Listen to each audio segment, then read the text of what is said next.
What's up, everybody? It is college baseball tournament season. The bracket was just out on Monday morning, and now we have 64 teams to go look over. I'm going to do predictions, a preview of every single regional. I'm going to start things today with the Los Angeles regional, and that is between UCLA, Virginia Tech, Cal Poly, and St. Mary's.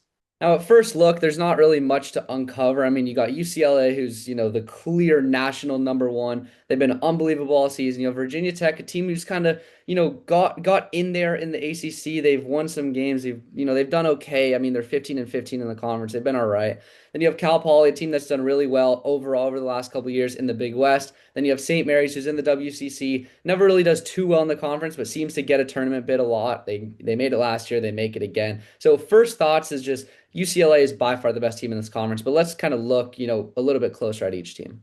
So I'm going to start with UCLA. Now, obviously, UCLA is 51 and 6 overall. They've been the best team in the entire country the entire year. They were undefeated for a really long time. They ended up losing a couple games here and there to mid-major teams, but they've been unbelievable. Late in the season, though, they did end up dropping a game to Oregon. They dropped a game to Washington, and they were trying to get 30-0 in the Big Ten. They ended up falling just short at 28 and 2. But regardless, they end up having a great year. They go to the Big Ten tournament. They go down against Purdue. They win at the last minute. They go down against who's in the semifinal? USC. They win it in the last minute. Then they play Oregon in the final. They win off a walk-off. Unbelievable stuff. UCLA just unbelievable under pressure.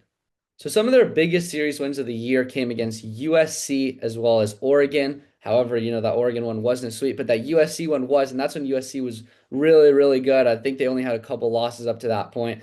And their pitching is great, UCLA's is. And I think that's going to take them a long way.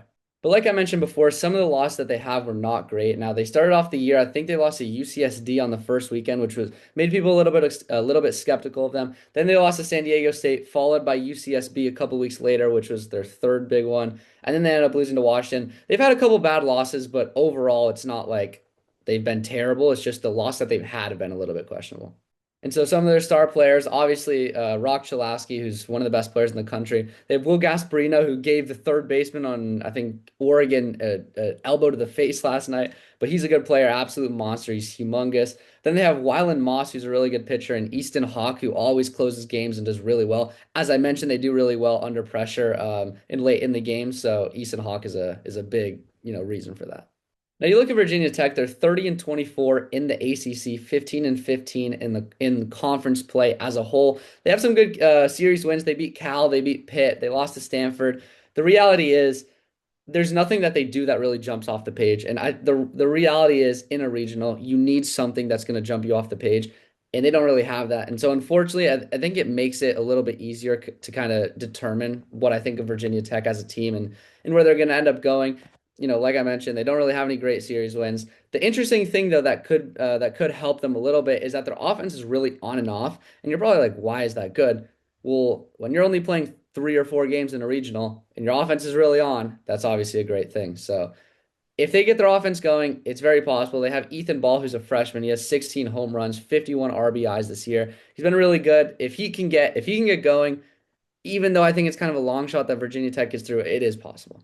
Now, Cal Poly comes in as the 3 seed. They're 36 and 22 overall, 22 and 8 in the conference. They've been really successful in a good conference, which is the Big West. Now, the reality is about Cal Poly, as good as they've been over the last couple of years, this year they don't really have any good series wins. They haven't beat any iconic teams or anything, but they also haven't lost anybody bad. So I think, they see themselves kind of in the middle of the whole thing. I believe they won the Big West actually, so that helps them a little bit as well. They have a couple good players. Ryan Taman has 53 RBIs to go along with 16 home runs. Then they have a good duo of Carson Turnquist and Griffin Nice on the mound, which I think will help him out a lot. The other thing I will say about Cal Poly, they've been really hot. Like I said, I believe they just won the conference. They've been really good over the last couple of weeks. I think that'll help Cal Poly out a little bit. And then the final team is going to be the St. Mary's Gales, a team that's kind of local to me as I live in the Bay Area. They're 34 and 25. They made the Madness last year. They are 15 and 12 in the WCC. Not super impressive, but they've managed to get some pretty good consistent wins, I will say. But series wise, they don't have any iconic wins or anything. Whereas their losses, The series that they've lost have been pretty disappointing. They lost to Pepperdine, to Portland, to Gonzaga, Seattle, and UCF, which does make it a little bit makes me a little bit nervous to pick them in a big game. But they did bounce back and get USF, and then they did end up winning the WCC championship. So good for them. Glad to see them in here. They are pretty hot as of recent, like I mentioned. But unfortunately, I don't think that they're going to end up going very far, just simply because the series that they've won, the iconic wins that they haven't got, are just they're not there. When it comes to their actual talent on the field, it is a little bit better than what their record and resume shows. They have Diego Castellanos, Ian Armstrong, and Mako Sniffen, who is kind of their big three in terms of hitting. And then they also have John Damazoria on the mound, who's also a really good player, helps them out a lot on the defensive side of the ball. So they do have iconic players, but when it comes to getting wins, it's just a little bit tougher for them. So when it comes to who's actually going to win this, personally, I think it's pretty simple. I'm going to go with UCLA. The reality is, while they have lost some tough games to some, inferior opponents, I do think that UCLA, when it comes to overall, how they've been playing recently, the ways that they've gotten these wins, I don't see a world where UCLA doesn't win this regional. But if it's not going to be UCLA, I think it's going to be Cal Poly because Cal Poly they ended up beating UCSB in the Big West. They've been the better team all year, and UCSB ended up actually being one of UCLA's losses and one of their weak points. So Cal Poly I think is a perfect team that would take down UCLA. But unfortunately, I'm going to go UCLA number one, Cal Poly number two, Virginia Tech number three, and St. Mary's number four. So there we have it. If you guys enjoyed episode one, we're going to be going through every single regional before things get kicked off on Friday. So hope you guys enjoy and get ready for some college baseball in the postseason.